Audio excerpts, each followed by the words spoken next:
উদ্ভিদের নাম mother in lodge tongue, অর্থাৎ শাশুড়ির জিহ্বা। এটা আবার কেমন নাম? দেখুন, ইংরেজ সাহেবরা এটাকে কি কারণে শাশুড়ির জিহ্বা নামকরণ করেছিলেন এর প্রকৃত ইতিহাস জানা না থাকলেও এটাকে আমরা অনেকে সেন্সেবারিয়া বলি। এর বটানিক্যাল নাম হচ্ছে ড্রাসিনা ট্রাইফেসিয়েটা। এটাকে স্নেক প্ল্যান্ট বলা হয়। বিশেষ করে এর রাইজোমেটাস যে রুট থাকে, সেই রুট থেকে এটাকে যদি আপনি রোপণ করে দেন তাহলে চমৎকারভাবে এটা সেজেগুজে আপনার বাড়িকে আলোকিত করে তুলবে।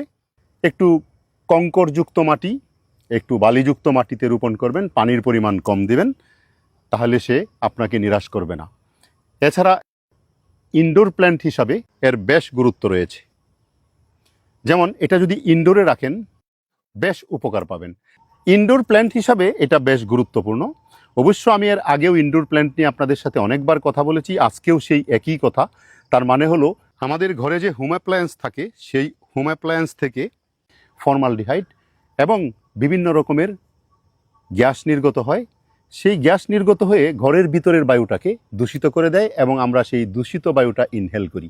আপনি যদি এই সেন্সেবারিয়া বা শাশুড়ির জিহ্বা, মাদার ইন লজ টাং, এই উদ্ভিদটাকে আপনার ঘরে রাখতে পারেন, চমৎকার এই ফর্মালডিহাইড শোষণ করে নিয়ে আপনার ঘরের ভিতরের বায়ুটাকে নির্মল করে দেবে এবং এটা ঘরের ভিতর রাখার জন্য একটা আদর্শ উদ্ভিদ। আপনি দুইটা সেট রাখবেন, আগেও বলেছি।